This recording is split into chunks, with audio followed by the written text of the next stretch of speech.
Lo pernah dengar peribahasa rajin pangkal pandai? Gue inget banget waktu SD, guru gue sering bilang supaya jadi pinter kita tuh harus rajin belajar. Dengan rajin belajar kita bakal jadi pinter. Pertanyaannya, bener gak sih kayak gitu? Gimana kalau gue bilang bahwa rajin belajar bukan cuma bisa jadi nggak bikin kita pinter, tapi bahkan bisa bikin kita nggak pinter alias bodoh. Percaya nggak? Kita bahas di sini.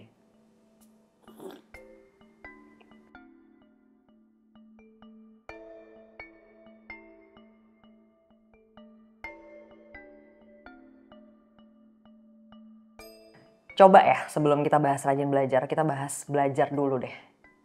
Apakah seiring dengan kita makin banyak belajar, kita pasti jadi makin pinter?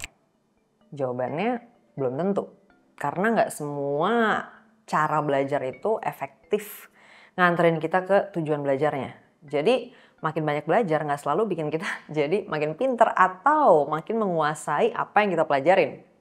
Bisa jadi nggak ngaruh apa-apa atau malah berlaku sebaliknya. Makin kita belajar, makin kita bodoh atau makin jauh dari menguasai apa yang kita pelajarin itu. Dan ini tuh efeknya bisa lebih buruk gitu daripada ketika kita belum belajar sama sekali. Karena ketika kita belum belajar sesuatu, kita tuh cuman nggak tahu, alias cuman kosong aja nih kita tentang hal itu. Tapi ketika kita belajar dengan cara yang nggak tepat atau salah caranya atau isinya ya, hasilnya kepala kita bisa jadi malah keisi dengan pemahaman yang kusut atau salah gitu loh atas hal yang kita pelajarin tadi. Kalau diibaratin pakai langkah dalam sebuah garis bilangan ya, kondisi belum belajar itu ibaratnya 0. Belajar dengan benar itu 100. Belajar dengan salah itu minus 100. Jadi kalau kita mau dapat pemahaman yang benar dari titik belum belajar, kita cuma butuh 100 langkah. Dari 0 maju ke 100. Tapi kalau kita keburu kena belajar yang salah, pemahaman yang akhirnya salah, kita harus nge-undo dulu 100 langkah yang minus tadi yang salah ke 0, terus baru bergerak ke 100. Akhirnya total langkah itu jadi 200. Belum lagi kita bicara dampak dari belajar yang salah ini. Bayangin misalnya kita belajar renang, tapi cara berenang yang kita pelajarin itu salah. Terus kita tuh rajin banget renang dengan cara yang salah itu. Jadi kita belajar renang rajin nih, rajin belajar renang dengan cara itu. Bisa jadi badan kita kena dampak buruknya. Entah badan jadi nggak sehat, posturnya jadi nggak bagus, atau bolak-balik terkilir. Jadi cara belajar yang salah atau nggak efektif itu nggak cuma bikin kita gagal membangun kemampuan atau pemahaman yang mau kita bangun dari proses belajar itu, tapi bisa jadi punya efek-efek yang ngerugiin ke diri kita sendiri juga. Atau mungkin di konteks tertentu bahkan sampai ngerugiin orang lain.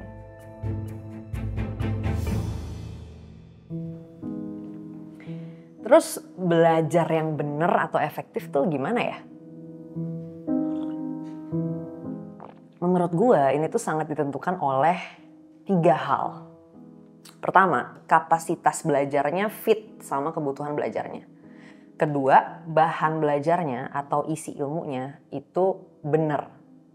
Ketiga, kurikulumnya efektif nganterin kita ke tujuan belajar yang mau dicapai. Itu kira-kira 3 hal yang menentukan proses belajar kita tuh efektif atau enggak. Nah, poin 1 atau hal pertama tadi itu menjelaskan bahwa pada saat kita mau belajar sesuatu, sebenarnya titik mulainya tuh bukan di titik kita mulai belajar subjek yang pengen kita pelajarin itu. Tapi di titik sebelumnya nih, yang menjadi prasyarat untuk kita bisa belajar itu. Ini dia yang disebut dengan kapasitas belajar tadi. Yaitu seberapa kita udah punya kemampuan atau pengetahuan untuk mempelajari suatu hal. Bayangin, misalnya kita belum paham abjad atau huruf, tapi kita udah mau belajar bikin kalimat. Gimana caranya coba? Sedangkan satu huruf aja kita belum paham atau belum menguasai. Kalimat itu kan terdiri atas kata dan kata terdiri atas huruf gitu.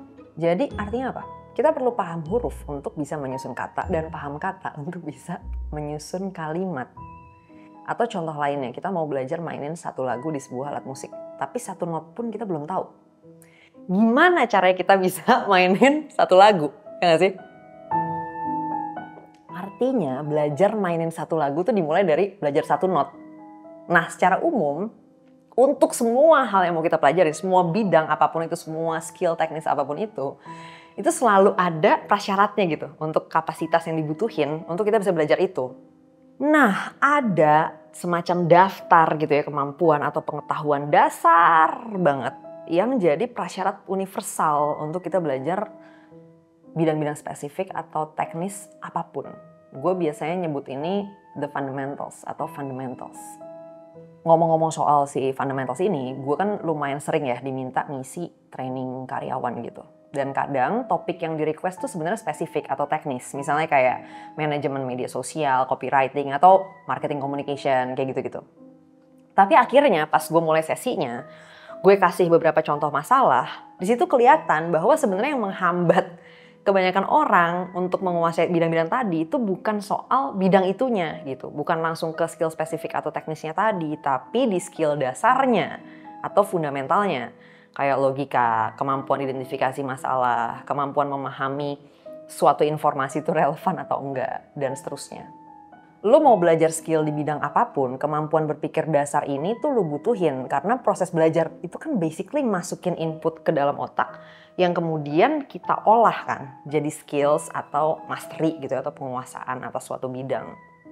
Nah, mesin yang mengolah bahan belajarnya ini mesti punya kapasitas untuk melakukan kerja olahan tadi dengan benar. Dengan logika yang kusut misalnya, kita baca banyak buku buat belajar, hasilnya bisa jadi malah kesimpulan-kesimpulan yang salah. Akhirnya proses belajar kita nggak bikin mastery kita atas suatu bidang itu bertambah. Malah nambahin informasi doang tapi isinya sebenarnya salah paham gitu. Nah itu kenapa jadinya si skill fundamental tadi tuh harus kita punya dulu untuk bisa belajar dengan benar atau dengan efektif di bidang-bidang yang pengen kita kuasain.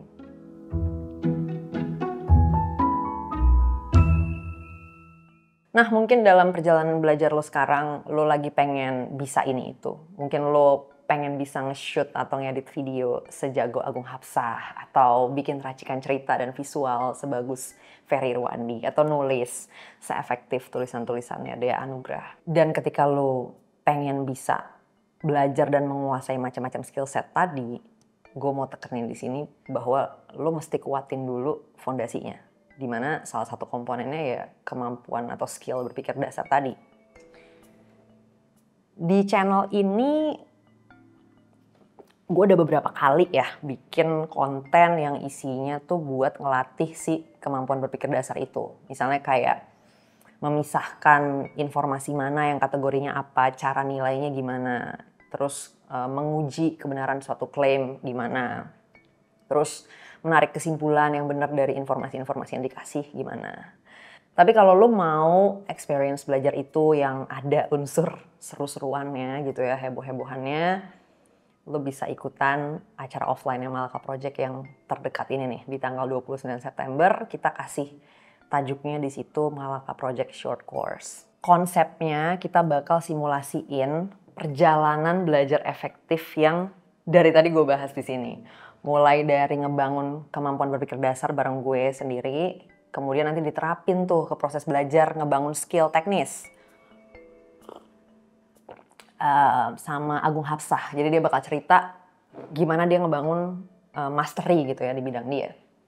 Nah tapi gak selesai sampai situ aja, dilanjutin lagi tuh di sesinya Ferry Irwandi dan Dea Anugrah.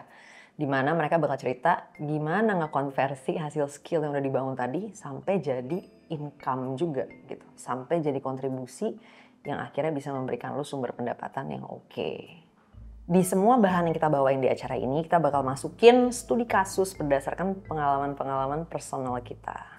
Nanti habis kita presentasi materinya, bakal ada sesi di mana lu bisa tanya apa aja secara bebas. Dan habis itu kita bisa diskusi juga. Kalau berminat ikutan, lo bisa beli tiketnya di sini. Kalau lo mau experience yang lebih gokil lagi, di mana lo bisa dapat merchandise eksklusif dari Malaka Project plus sesi diskusi tambahan sambil makan-makan, nongkrong bareng gue, Ferry, Agung, Dea, dan tim Malaka Project, lo bisa beli tiket yang VIP. Gue mau ingetin sekali lagi, Malaka Project selalu berkomitmen untuk menyediakan bahan-bahan fundamentals itu sebenarnya secara gratis dan terbuka untuk semua orang di channel kita. Experience yang kita sajikan secara berbayar atau with some level of exclusivity itu selalu ada unsur entertainment atau aksesoris seru-seruan yang sifatnya optional. Kayak misalnya tadi cerita personal, terus ketemu ketemu kita, ngobrol-ngobrol, foto bareng, dapat merchandise, dan lain sebagainya. Buat yang pengen ikutan experience yang kayak gini, langsung aja beli tiketnya sekarang sebelum kehabisan di sini. Segitu dulu, jangan lupa like dan share video ini, subscribe juga channel Malaka Project, dan pastinya ajakin semua circle lo buat ikutan acara Malaka Project Short Course di tanggal 29 September nanti. Sampai ketemu di JCC dan di episode-episode berikutnya.